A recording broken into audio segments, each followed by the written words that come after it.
Zeus, what did we just hear? Cleopatras Claws? No, we just heard fucking greatness. That's what we fucking just heard. Greatness.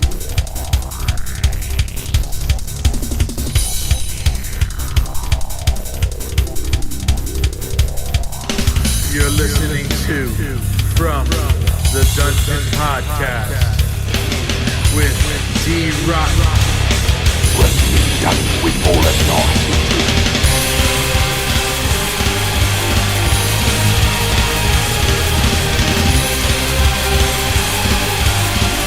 Your journey towards the dark side will be complete.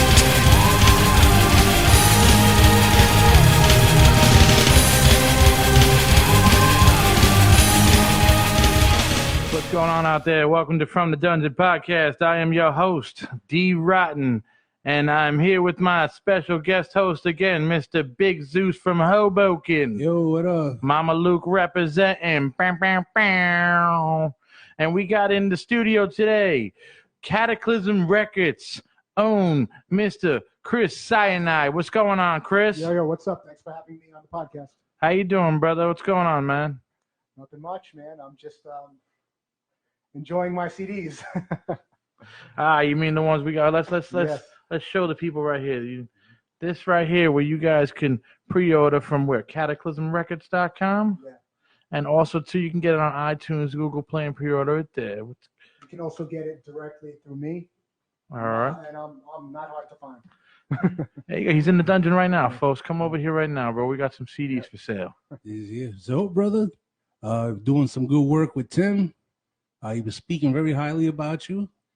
And he was telling me it's something special to listen to. And so far, man, he's absolutely right. So tell us, how was it working with Tim? Oh, Tim is just like Tim is one of the nicest guys out there. You know, great working with him. I'm just happy he gave me the opportunity to do something. You know, it's hard. This is a bass only thing, so a lot of people, you know, didn't want nothing to do with that. And Tim gave me that opportunity to put it out there on Cataclysm Records. So I thank him a lot. Right. Big shout out to the Bergen County Banger. Big Tim McMurtrie, MOD, Trip Squad. MOD for life, motherfuckers. Murder League All-Stars, Self-Destruct. You know, Full-scale riot, brother. Full-scale riot. Yeah. Tim got some stuff coming up with us in about a couple of weeks, around the holidays. So keep an ear out for that one. But back to this, working on your disc, bass and drum heavy. How did that come about? Well, I was at home recording bass and some guitar stuff, working with FL Studio, doing synth things, and I'm adding bass to it, and it just sounded good with just the bass. And I'm like, well, I'm a bass player, you know, and this could work. So I just I wanted to do something a little different, you know, outside the box, and I didn't expect to release an album. I was just recording at home, and along came Tim, right? I was getting the itch to play, so I was like, let me give this a shot. You know, I don't have any band members, but it's easy. You know, I don't have to call up and see if the singer, you know, has a wedding or something like that. It's just easy to book a show. It's just me. I don't have to worry about anybody's schedule.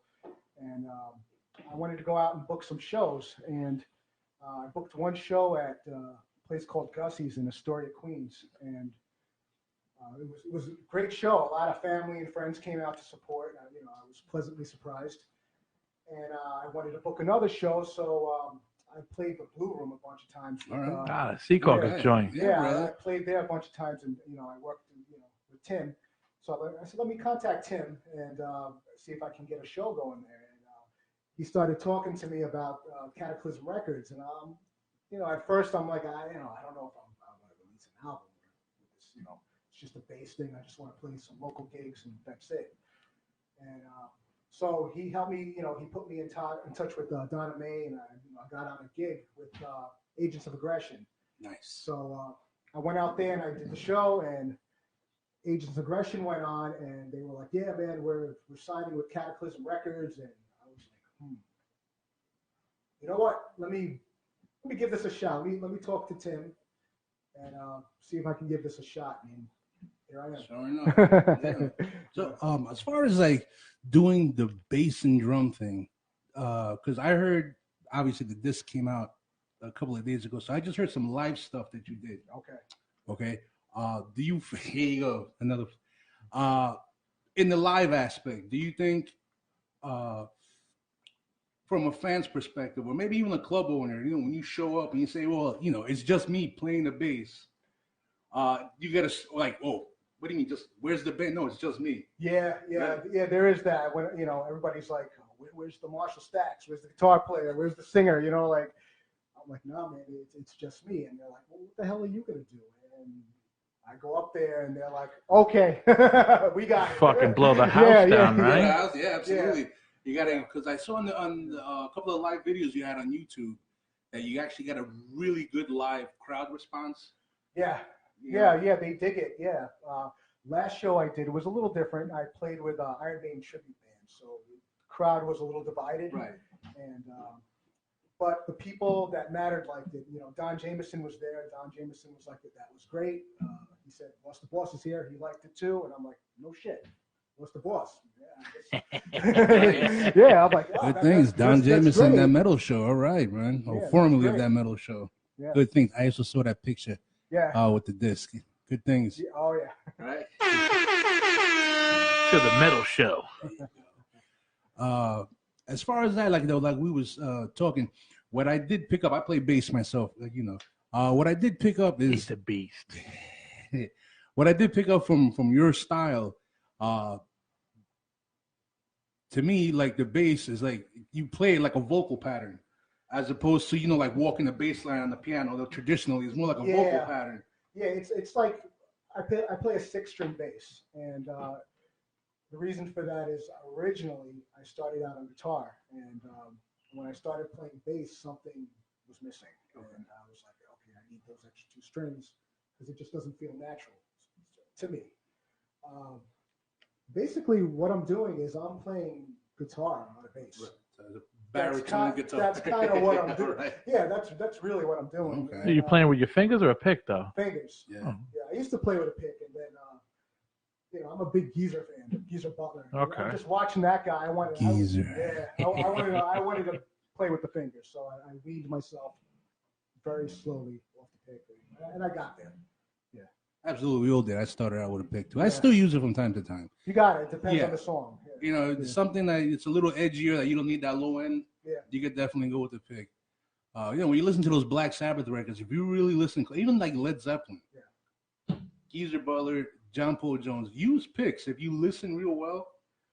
Yeah, so it has people say bass this and you shouldn't play with a pick. No, that's not. Whatever feels good, feels natural, sounds right. Actually, when I record with a pick. Okay. Because you get a really good attack, and you get the notes clear. When you're recording, you want to hear the note. Yeah. So I use a pick to make sure the note gets in there, and then live is back to the fingers. In the future, do you see yourself maybe adding a drummer to get that, at least like that live drum sound live when you play in front of a crowd? No. Right now, no, because I want to keep it what it is. I want to keep it the Chris Cyanide bass solo project. If I get a drummer, it's not right. It's not a solo project anymore. You know what I mean? So you got I haven't heard the CD yet, but we're all gonna hear it during the show. Yeah. But do you use program drums and everything live? Yeah, I use Fruity Loops, and that bass it's based off of samples.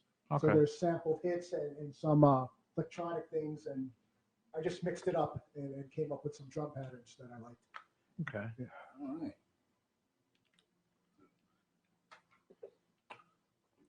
What we got, Zeus? All right. No, I was just looking at the cover.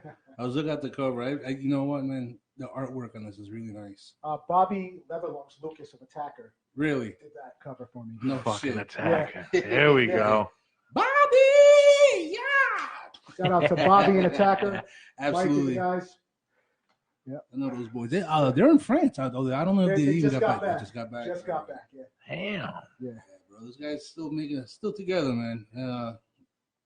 Making it happen. Still hitting it heavy, bro. Still hitting it heavy. Yeah, bro. We gotta get them guys on here soon. Oh yeah, Bobby's funny Yeah. as hell. Yeah, he'd be good on the show. Yeah. Yeah. But my this is Dave's show, but I pitched an idea to him that there were certain members of Hudson County's musical community that need to be here. So we got Tim, we got Billy Genesi lined up from Gothic Slam, and we have to get the guys from Gothic Slam. Yeah, right. Wow. Oh, we had a D, singer from Gothic Gothic Slam Slam. on here, Thunder Beaver. I saw them years ago at Streets. in Whoa. Rochelle.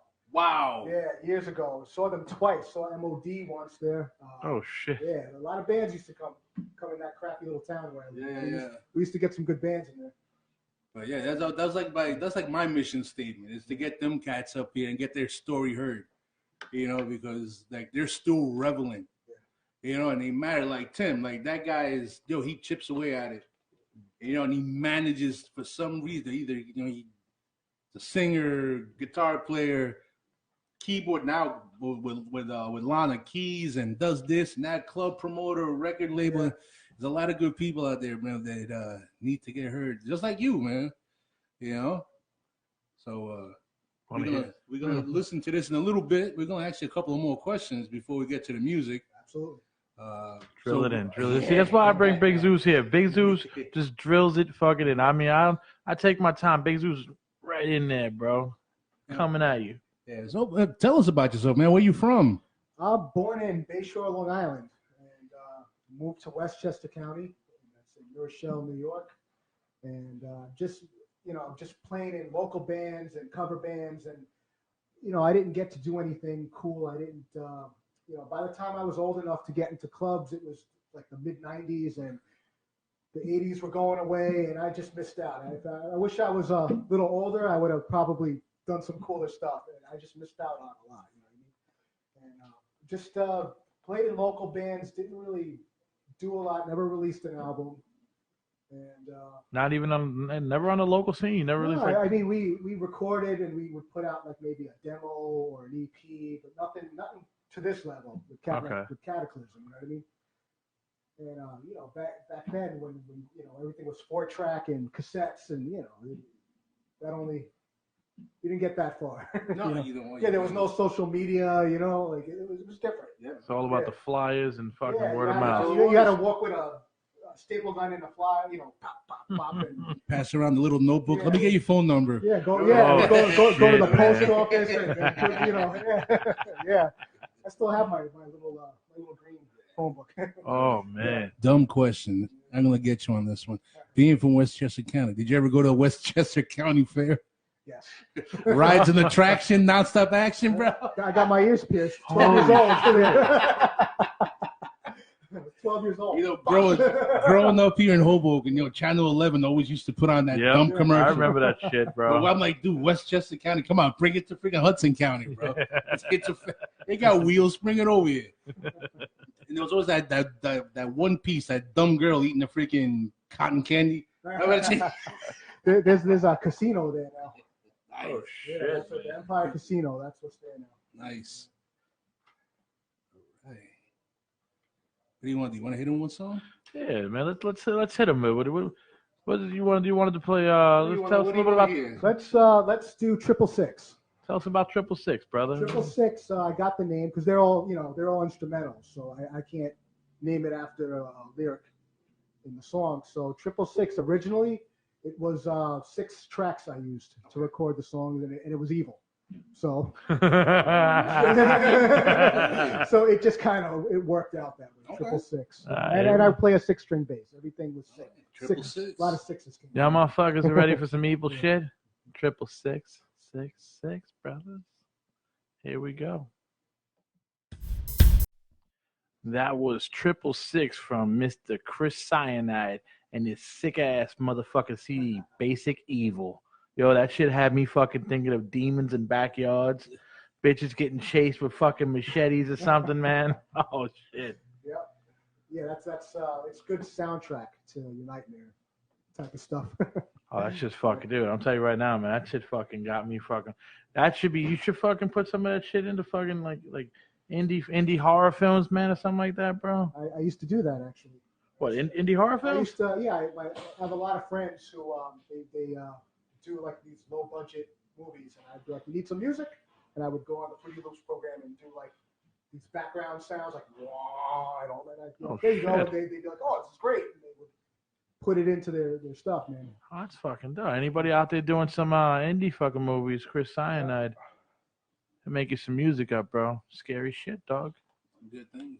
Chris Cyanide. How'd you come up with the name Chris Cyanide? All right. Well, Cyanide, actually, my ex-wife.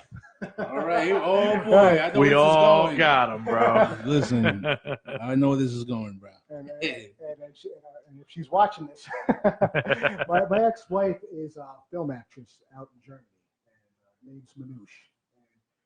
And I had a project with her called Cyanide Savior. It was a studio-only project, and we'd get together, and she would just write these really crazy lyrics, and I would put this kind of similar to the Chris Cyanide music. It's very, very similar, but she would either talk, do this spoken word thing over it, or sing a little bit. And she was very big in the indie horror scene, so she got my foot in the door. That's how I got to doing soundtracks for horror movies and stuff like that. So the band was called Cyanide Savior, and we put some stuff into a film called Philosophy of a Knife, and that's done by a Russian filmmaker. It's a 4-hour-long shockumentary. It's the first ever shockumentary, 4 hours long, about Unit 731. And Unit 731 did similar things to like what Nazis did. Oh, experimenting on people. They experimented on the Chinese and whoever, prisoners of war and whatever. Oh. And same sort of thing. And Slayer has a song about it. But it's just one of the most brutally graphic movies. The guy did not pull any punches, and it's just brutally graphic. She did the narration on it for the English narration, and we put our music into it, and that really opened up a lot of doors for us. So that was called Cyanide Savior. I used to be a DJ. I used to DJ at clubs, metal clubs, and just play my CD collection, and I was DJ Cyanide. And people would hire me for clubs. There was a club in Yonkers, New York called The Haunt. And I used to DJ there, and a couple of bars and stuff like that. So I was Yonkers. Yeah. So I was DJ Cyanide for a while. I had a band with my sister, and that band was called Sister Cyanide. And that's when I started using the Chris Cyanide name. Yeah. So everything's got an origin. Yeah. All so right. I've been Chris Cyanide. So you're just full of cyanide. Yeah. Dog. Yeah. And he's still alive, right? Yeah. So I had the band, Sister Cyanide, and then that broke up. And whatever band I was in, and I was Chris Cyanide, the bass player. So that's how everybody knew me. So how'd you get into bass playing, man? I was asked to. Actually, you was a guitar player first. Yeah, I was a guitar player, and but I had I used to do all my own recording, so I had a bass and a bass amp and bass pedals and whatever I needed. And somebody asked me if I would play bass in their Black Sabbath tribute band, and I was like, yeah, that's easy. Geezer Butler's easy. So I'm learning the songs. I'm like, yo, this is not easy. It's not as easy as I thought, And I was just. I played with a pick back then. I wasn't, and did that for a good maybe 10 years, playing Black Sabbath tunes, Dio era, Ozzy era, Tony Martin era, the Ian Gillan stuff, anything Sabbath, playing Ozzy tunes and Dio solo tunes, and I just really, that's how I got my bass playing chops, from just doing that. And I liked the bass more. I liked it more than the guitar. And I was like, that's my instrument. That's the first time I ever heard somebody say that. Yeah, wow. Yeah, I just loved it. Loved the bass. But I always played it like a guitar, and I would piss everybody off. They're like, you got to use distortion, man. I'm like, yeah. Why are you using a wah? He's only used it on a couple of that. I like it, So, then I wound up in some progressive thrash metal bands, and I got to like go off and do my thing. You know what I mean? And that's basically how I got my chops up. I started weaning myself off the pick, playing with the fingers, more. And it looks cooler with the fingers. But this is not. I'm not judging anybody who uses a pick. You can do both because I did both. And the song one song you had a pick fast. It just had that. Just needed that.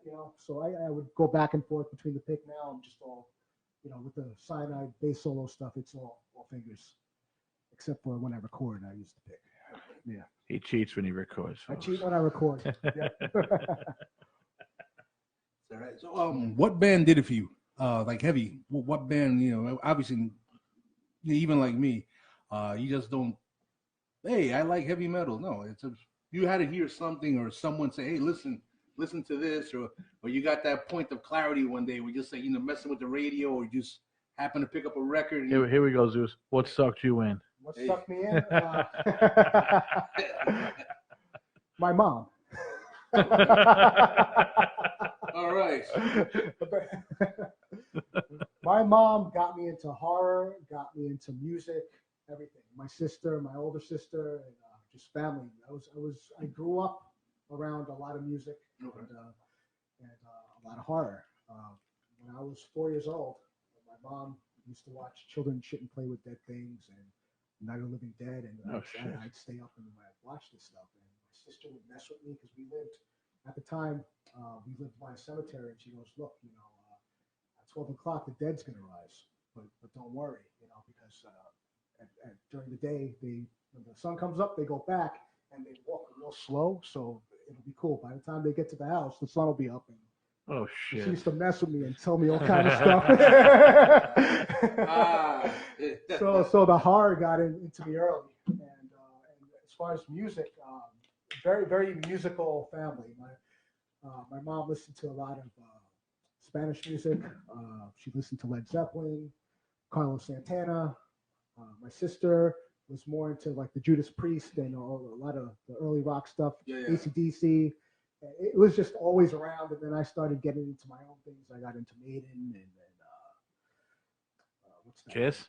No, not so much Kiss. No Kiss? No, not so much. Oh. No, I went Black Sabbath. I went the Black Sabbath route. Absolutely. Yeah, not the Kiss route. Man. That's how it was. You were either Kiss or Black Sabbath. You know what I mean? Like I went the Black Sabbath route. I'm Kiss, bro. Kiss. I went through my Kiss phase. But I remember the old commercial with the radio blowing up. Yeah. Oh, yeah. I remember that was cool. I went through the Kiss phase, and it must have lasted maybe like 2 or 3 months. I bought up everything they had, and I'm like, all right. You serious? I still pump Kiss. I don't hate them. Well, there's Detroit Rock City. I remember my sister used to play the crap out of that. So that was the only song I knew for a while. I don't hate them. I mean, to me, my favorite Kiss album is Alive 1. That's it. And outside of that, I got to go with Destroyer. You got to Destroy it? Yeah. No, I love Destroy. I got it on record from 70s, from 77. Yeah, I have it on. Still got it on record. You have it on yeah, man. All right, now we was talking about Black Sabbath. What's your record with Black? What's your favorite record? Live Evil. All right. With Vinny Appice. Vinny Appice and Dio. Yeah, man. That's serious. Yeah. Well, you choose Dio over Ozzy? I don't. That's the album that got me into Sabbath. I knew Iron Man and I knew some of the other stuff, but remember back in the day when you get those deals in the mail where you send a penny and you get all them cassettes. Yeah. Yes.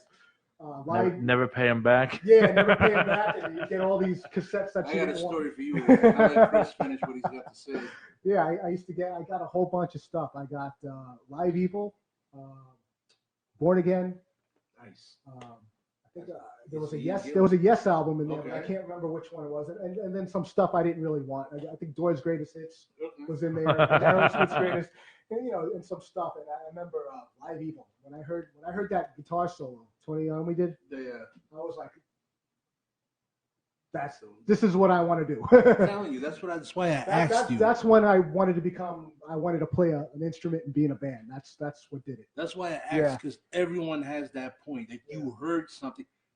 Metal and stuff that's heavy, it's an acquired taste. Yeah. And there's always something. You reach that point of clarity, like, some friend of yours plays your cassette, or you, like I said, when we was growing up, the radio, because we didn't have the internet radio and none of that stuff. And man, for me, is one time, man, I would come home from school. It must be like in 6th grade.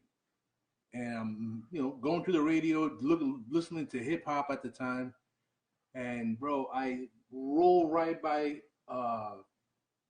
Well, it's not 104.3. Back then, it was 92.3. Yeah. And Carol Miller, Get the Lead Out. The Immigrant song came out, Okay. and I'm like, I didn't know what it was. I thought it was someone screaming for help. Like that. Oh, right. But then, like the most evilest, like I'm like, wow, and that's what did it for me. Was the Immigrant song? Then, from there, you start listening to everything else. Yeah. But You serious? You know what got me into fucking heavy metal? what's that? Kiss. Let's put the X in sex. Yo, let's put the X in I remember sex. that. How did I know that? That's without the makeup. The I think, right? Smashes, But Thrashes, and Hits album. With Eric Carr, bro. That's my dude, Yeah, bro. no, Eric Carr was slamming. He's better than Chris. I'll give him that. Give me a break. Eric Carr, dude, rest in peace, man. Eric Carr was serious. Eric Carr was about to leave Kiss. Yeah, that was during the Bruce Kulick years, right? He was Yeah. Another underrated guitar player, Bruce Kulick. Go on their cruise, you'll see him. Are you gonna go on that cruise? Nah, How much man. are tickets for that? I tell you this: if I wanted to see Kiss, I would have saw them on that reunion tour. This to me now is it's a cover band. Paul's losing his voice, and Gene makes fun of it every fucking time he does a solo shit. He says, "Oh, at least I can still sing. I don't lose my voice." It's like, dude, you're making fun of your boy. You know? That's what he does. He's trying to stay relevant and be controversial. Well, he's on stage every night with Ace Frehley Say now. messed up shit. He's always on. Ace Frehley's on tour with him, and Ace goes on stage and plays with Gene's solo band every fucking night. It's like, dude, what the fuck? Put him in your band, bro. You want Ace back. Ace wants to do one more round. Absolutely. So, Chris, you have anything coming up, like shows or? Yeah, I have a show coming up. It's going to be at Gussie's, where I played my first show. Gussie's in Astoria, Queens, and playing with Elephant Killer and Chemically Controlled Children. All right, dates and time. Dates and times. I'm going on. It's September 29th. I'm going on first at about 9 o'clock, and then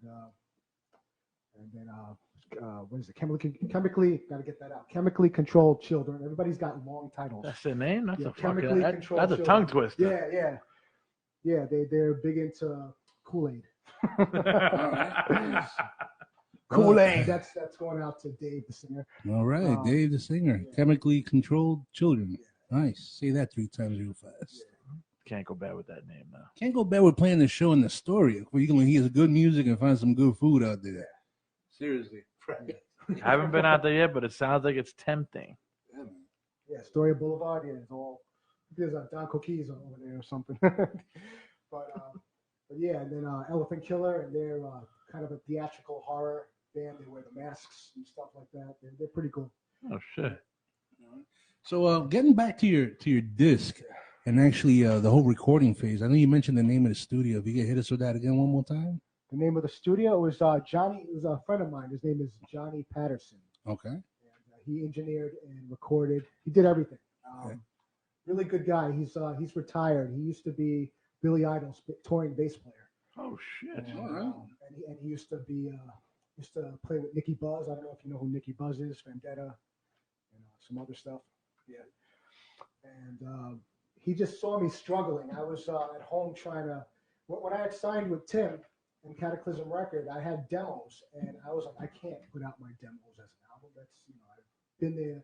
I've seen bands do that, and that's just a unforgivable mistake. You don't put your demo out. Re-record your shit. You know what I mean? Mm-hmm. So I was like, I don't want to make that mistake. Let me try to at least fix my shit or do something. You know what I mean? And I'm at home trying to remix my stuff on a digital 16-track recorder, and I'm struggling with it, and I'm taking it to friends, and a friend of mine who had a studio, Pro Tools, he tried to clean it up for me, and he was like, I did what I could, and not to diss my own shit, but you can't polish a turd. You know what I mean? It's just, it wasn't the level I wanted it at to release an album. So Johnny saw me struggling with it, because I'm taking pictures. I'm like, oh, I'm home recording, and he's like, no. He said, come over to the studio, and let's see what we can do. And we tried remixing it, and he was like, look, if you want the result that you want, we gotta start over from scratch. Bring the stems in, bring the your drum tracks and your keyboards in, but you're gonna re-record all your bass tracks. Oh, everything. shit. And that's what we did. And I'm so glad I did that. I'm so happy I did that. And I can't thank the guy enough. How do you know him? Facebook. Get the fuck out of it. Facebook, yeah. Oh, shit. Yeah, just from Facebook. He's just a really nice guy. He's at home. He's retired. He just, he's in his mid-60s, so he doesn't go out a lot. So he was happy for me to come over and hang with him. And you might have sparked him to go out and do some stuff now. Yeah, maybe, but yeah, because he's done it. He's toured the world. Now he's just chilling. You know what I mean? He's done it, and he's like, all right, now, I just want to hang out and record and whatever. Smoke a bone. Yeah. Yeah, but I can't thank him enough. He hooked me up big time, and shout out to Johnny Patterson, man. Johnny Patterson, brother. Johnny P. All right, man. JP. Yeah.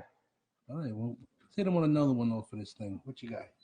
Let's do Cleopatra's Claws. Nice. I'll tell you what that one's about. All right, go ahead, please. After the song. After the song. After the all song, right, yeah. cool. Zeus, what did we just hear? Cleopatra's Claw? No, we just heard fucking greatness. That's what we fucking just heard. Greatness right there, Dude, bro. have you ever tried pitching this stuff to a wrestling organization? That looks like the type of shit people will come to the ring and WWE has their own musicians. Yeah, I know that. Everything. I know the guy. Yeah. I mean, I don't know him personally, but I know who he is. Yeah. Some average looking dude. They fired him. See, what is no? They fired the old guy. They got CO2 or some they shit got like. these two young guys Yeah. that are redoing that guy's stuff. Okay. Yeah. Because I remember that dude had gotten Kenny from Typo Negative for a while to do a couple of songs. CFO, they're called. CFO. CFO, yeah. That's fucked up that they fired the other guy. He was there since fucking the beginning. Yeah. I think he was there. They had all three of them for a while, and I don't know the whole story, but I think he was there as a supervisor or something, and they just. Yeah, because CFO are they're buddies. Yeah. They're like friends and shit, Yeah. man. Let me tell you, not to mention the name, because I know Vince McMahon probably come looking for us, but I had the first blank, blank, blank album, which was a video game that they put out, right, for the old Sega CD. Okay. The In Your House wrestling. I remember that, yeah. All right, in your house? Yeah. So what I did was, just out of curiosity, I popped it in my CD player and it listed 2 tracks. Obviously, the first track was the game, but the second track was all the sound bites to the entire game. Oh, shit. Yep. And it would play for almost 3 hours. Yep. But it also had all the music, all the entrance music. And people used to tell me, how the hell did you get that? That's not... So, back in 1999. That was the Super Nintendo. Yeah. I had that. I used to play the music. People didn't know that. If you put the game into a DVD player, the tracks of whatever music. Oh, I didn't even come out. fucking Yeah, know that I used to play this game called Nightmare Creatures. Okay. And it had these cool metal riffs and just these instrumental metal things. And I was like, this is cool. And I'm playing it. And I put it into the CD player and actually copied the songs. Oh, shit. And I play it in the car. And the same thing. People were like, how did you get this? same thing. Yeah. So now we get sued, right? 20 years later. Unbelievable. Crazy thing. Tim just, we were hoping to have Tim out, but he's going to do his thing. He's promoting the Slick Rick show over at QXT. He's heading over to the Bricks. So he said, best of luck, bro. Thanks, Tim. Wait, you were going to tell us what Cleopatra's Cleopatra's Claws. Yeah, that song. It's about my cat. Oh, it's about my cat. When I was doing the original recording of it on my 16-track recorder, I do it right there in my kitchen. And I record, and the cat was sitting up on top of one of the chairs, and she's clawing the crap out of the chair and ripping it up. And I'm like, stop! And I kept having to stop recording to make her stop because we paid a lot for these chairs. And the chairs are shredded now, but because we're not home, she's, you know, and I kept having to stop the song and to stop her, and then she jumped back up on there and start calling. And I just gave up, and I'm recording the tracks and I'm watching it like. So the song's called Cleopatras. All right. And the cat's name is Cleo, but it's short for Foxy Cleopatra. That's all right. Good things. All right. There's always a story behind the story. Yes. I always tell you that, right? So when you put out, you know, when Tim reached out to you and you did your thing, you re-recording, and you got everything, and he asked you to be part of the Metal on Metal thing. I didn't get on that. You didn't get on that? No, you did. No. I signed with Tim too late. Yeah, it was too late. I had to re-record the stuff, and they were already.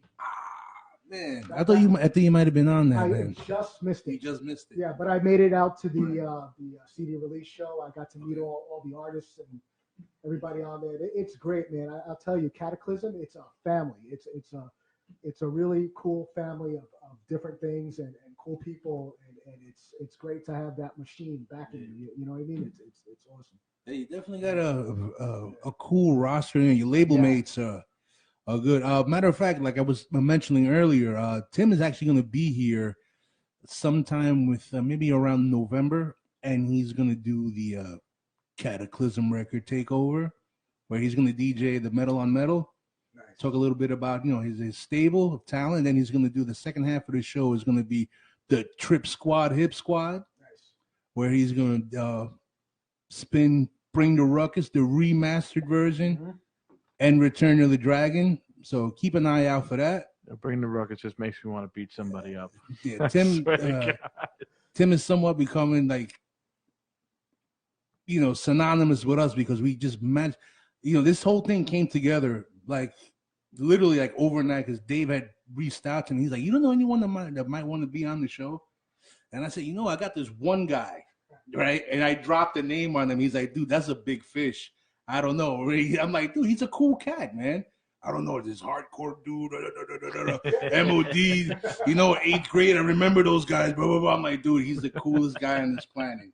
And he owns his own record label. And you forget that when you're hanging out with Tim, it's like hanging out with anybody else. You don't even think of that stuff. You know what I mean? And you're like, "Oh, wait a minute, that's Tim from MOD." And, you know, yeah, you don't. You know, so, you know, we found this, you know, we lucked out. We found this avenue where, you know, there's a lot of people on you know, his label and his stable, and there's a lot of great musicians on there. And, you know, Dave is always looking to promote local music. So, you know, we lucked out. You know, we put ourselves in a place where we could help each other out. You know, we could get his word out there and his people's words, and then, you know, he gets to do his thing with his show, and I come on occasionally and help him out with it. So it's like a win-win situation.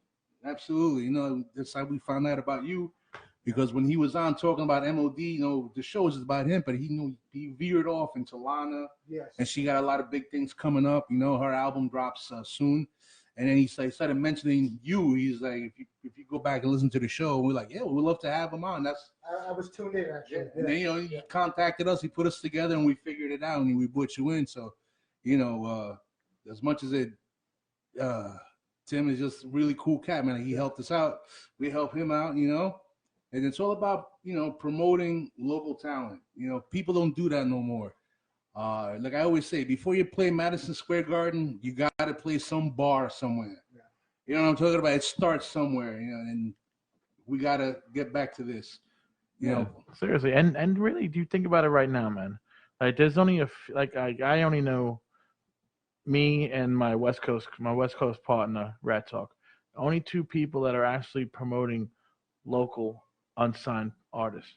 Everyone else promotes like Metallica, you know, Slayer, hey, you know, not saying that, you know, I love those bands, but I mean, they got the big radios to promote them, you know, and now they're getting the smaller like podcasts are doing that stuff too. And I'm like, dude, but what about, you know, the underdog guys, the guys who aren't signed to any, you know, or like not signed to major labels, or, you know, bands in the fucking garage and shit like that. They got a voice too, you know, and they need to be fucking heard, and the world needs to see them, you know. That's the beauty of the internet, beauty of the podcast, the beauty of the show, you know, just to fucking let the whole world know, like, yo, there's some great shit going on over here too, you know.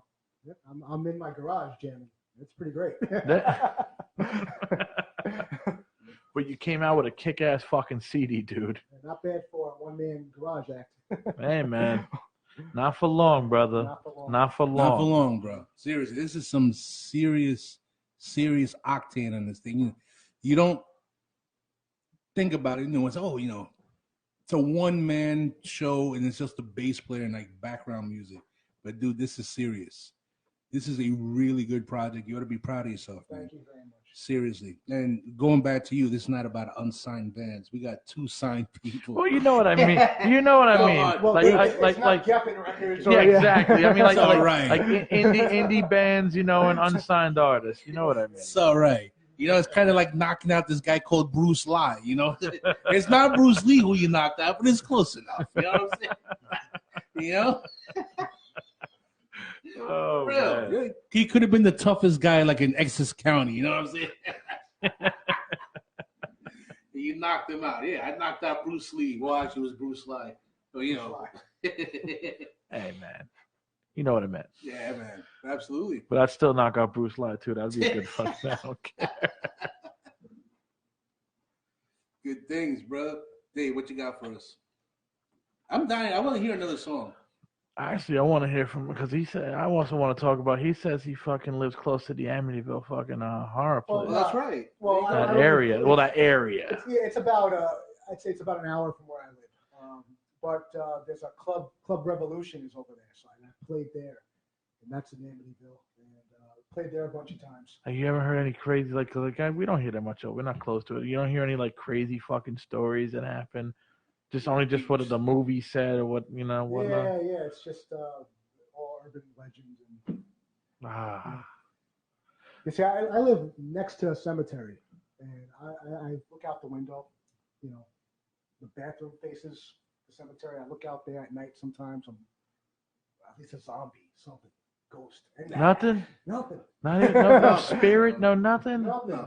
But they know I'm looking for them, so I think... Those cocksuckers are out there, bro. Those cocksuckers are out there, man. The funny thing is with cemeteries, my grandmother, typical, old school Cuban, mad superstitious. Yeah. No matter where she went, she always used to ask, are we passing a cemetery?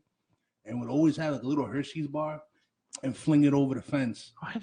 Grandma, why you do that for? I'm keeping death happy. It's a waste of chocolate. He's going after the chocolate. He's going after the chocolate. She always used to say, as long as I keep him happy, he's going to pass me up when he comes looking for a body. I'm like, yo, I've never heard of that. Dude, every time. Yeah, that's an offering to the dead. That's a big, That's a big thing. Yeah. Holy dude, I don't in know. Mexico, it's huge. I don't know if I would throw my chocolate, dude. They do it. Candy's a big part of that. Dude, let me tell you something. I would throw a gallon of freaking Dunkin' Donuts coffee or stay away from me, bro. Dude, now you're gonna have me superstition every time I pass the cemetery with fucking chuck something to eat over. At least a lifesaver. You know what I'm saying? They've been underground. That breath must be stinging. Oh man. They're dying for a Reese's Pieces. Literally. What we got? You know what? We'll play more of your fucking shit, man. This is gonna be fucking exclusives. It'll be kind of like your debut. It is. This is the first time any of the stuff's being played. All right, great. So this is an exclusive, man. What do you want? What do you want to drop next? Let's do Panda Blood. Panda Blood. First song on there. You want to give us the info before or after? After. All right, Panda Blood, people. He likes to save the secrets for the end. That was Panda Blood. Panda Blood. Now you're gonna tell us what is Panda Blood? What are you killing over here? No animals were hurt in the making or recording of that song. Just wanted to get that out there first. My wife named that song. That was the first song I ever recorded with the Chris Cyanide bass solo project. And I was like, what am I gonna name it? And my wife is just sitting there. She's watching Supergirl on Netflix.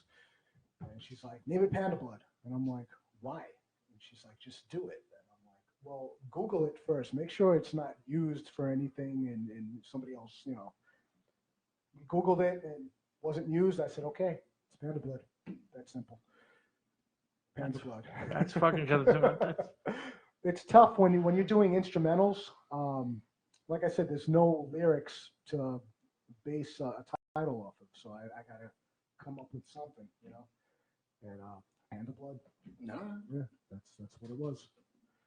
Man, did you find it difficult moving away from the traditional band setting to actually just doing your thing? You know, when you're that angry, no. when you're that angry and jaded and just fed up with bands, no. Okay. I needed to take a step back. Why were you fed up? Spending money, doing pay to play. It was too much. It was just too much, and I was putting too much time into it for something that wasn't even my vision, and I just needed to take a step back and get my bearings, relax. I still wanted to do music, so I recorded at home, and that's how all that came about. Yeah, because dude, doing what you do, I've been so used to having a drummer, like on the left side of me. Like I'm very picky. Like when I'm on stage, I always got to be on the ride cymbal side because that's how I keep time. You know, because I get to hear the bass drum if I'm on the ride cymbal side, as opposed to being on the other side to the hi-hat. I'm constantly hearing. You can yeah, sure. You know what I'm talking about? So I can imagine you. You know, you have the headphone on. You're constantly hearing that. You know, you know what I'm talking about? Yeah. You know, I don't know. It's just That's weird. I always wondered why you were always on that side. Yeah. Because either you always see the bass player in the middle. Yeah. No, I always play to the left. You know, because that's your designated. That's my designated. Yeah, that's my you know, stage right. If you want to. That's my designated spot for real. That's like I have to feel that sound like on this side. I got used to that.